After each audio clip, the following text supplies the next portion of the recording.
Please be seated.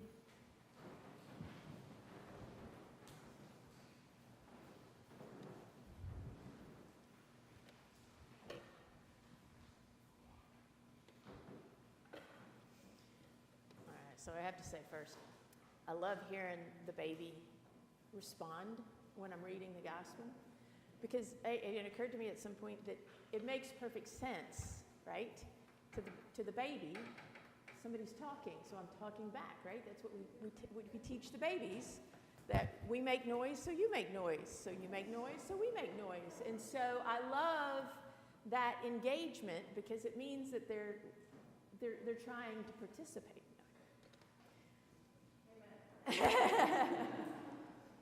Pretty sure you've heard this one.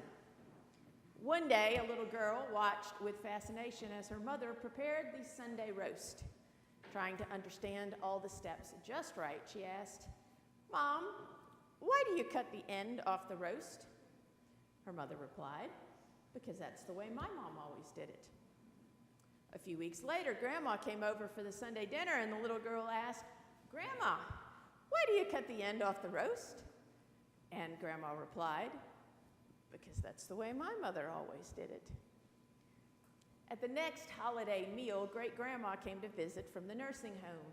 And as they all gathered in the kitchen, the little girl asked, "Great-Grandma, why do you cut the end off the roast?"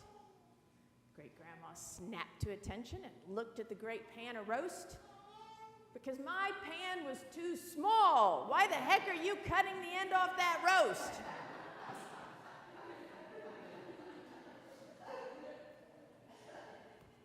We've shifted to the Gospel of Mark, and our gospel story seems to revolve around practices of food preparation. On the surface, the story narrates an argument about physical practices. Specifically, the Pharisee questions Jesus about why some of the disciples have not washed their hands according to ritual practices. The ritual practices of the purity codes helped the Pharisees uphold the law.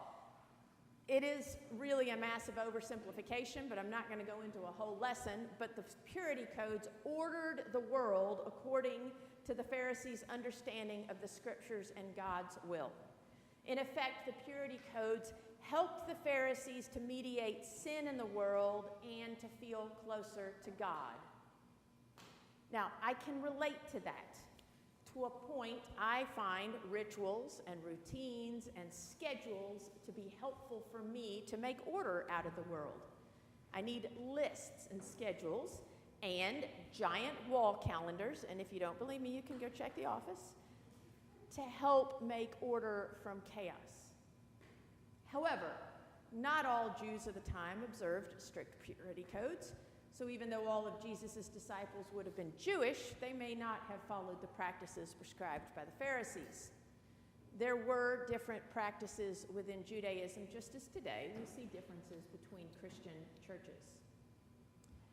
So when Jesus responds to the Pharisee, he doesn't condemn the practice of ritual hand washing. That's not the point. He actually moves to a deeper level as he questions the intent of the rituals and routines, and the Pharisee. In exposing the Pharisees' intentions, Jesus asks if his goal, that is the Pharisees' goal, is to love his neighbor or judge someone else as unworthy. The Old Testament and the New Testament offer a consistent message about God's expectations for us. To love God with all our hearts and love our neighbors. In other words, to keep God close to our hearts.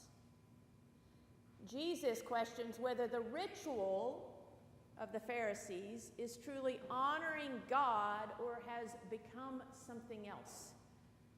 Citing the prophet Isaiah, Jesus accuses the Pharisee of lip service. Is this ritual about being close to God? Or are you just going through the motions? So Jesus cuts to the very heart of the nature of sin and evil when he warns against a long list of evil intentions that are rooted in our thoughts and emotions. Now, it's kind of hard today to use the word sin, honestly.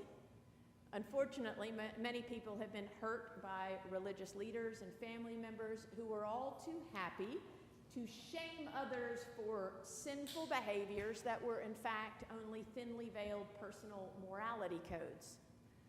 I've noticed some people actually kind of flinch when I say the word sin. But even looking at synonyms for sin, it gets kind of difficult.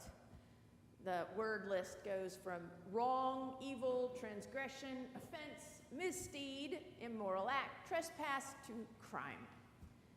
So, there is literally no better word to use, but I understand that we have to have a better understanding of what I mean theologically to use the term sin in this church. So when I use the word sin, it's in line with the definition that you can conveniently find on page 848 of the BCP, but you don't need to look it up right now. Okay? Sin is seeking our own will instead of the will of God, thus distorting our relationship with God, with other people, and with all creation. Now, if you listen to this and think about it, this definition of sin is the opposite of the greatest commandments, right? Okay?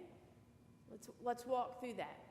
We can either turn our hearts towards God, loving God and loving our neighbor in relationship with God and others, or we can turn our hearts away from God, seeking our own will and distorting our relationships.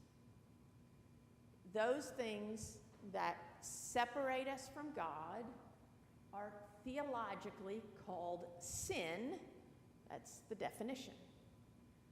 And though we don't like to think about it, the root of much of our sin comes from within, which is what Jesus is pointing out. It's not the Pharisees' ritual that is sinful. It was the intent to use it to shame another. And because we only really have control over our own choices, in this passage, Jesus invites us to turn the light on ourselves and examine our own motivations. We develop habits and rituals just like the Pharisees for good and healthy reasons in our personal lives, at work, and especially here in the church. The church's rituals define and shape our tradition, and they have been carefully shepherded over the centuries. Sometimes, though, our habits and our rituals become disconnected from the original intent. They become separated from their meaning and no longer serve the goal we need them to be, like cutting off the end of the roast. This doesn't happen to all of our practices, and not all rituals and traditions become disconnected, but we are encouraged to examine how our practices, our choices, meet the intent of the commandments to love God and love our neighbors. Do we find our traditions and rituals that are drawing us closer to God? Or have they become rote actions? What Jesus highlights in the Pharisees is the red flag of a disconnected practice. When they engaged in judgment and shame, they exposed their own motivations versus a goal to do the will of God. Remember, God always desires us, all of us, to be in relationship with God, to be oriented towards God, focused on our relationship with God. Following our own will draws us away from God, separating us from God, but in particular what God offers: love and compassion. It's not the habits, rituals, or traditions that are sinful. It's the intent and outcome when it's intended to be judgy or shameful to others. Do we practice certain traditions just because that's the way we've always done it? On the other side of that, if we question those or point fingers and say you're doing it wrong, we might also be missing the point. If we're drawn to God's love and compassion, if we treat each other reflecting that love and compassion, then we find the capacity to understand that everyone may have their own unique way of practicing a relationship with God. That's why Jesus invites us to self-reflection. So it's not about how we cut the roast. That's a distraction. The roast, the food, honestly, kind of passes all the way through us. Keeps going. What's left is the food of the heart. Where does our heart dwell? Do our rituals and traditions bring our hearts closer to God? What is the nourishment of our soul? And how do we keep our hearts oriented toward God?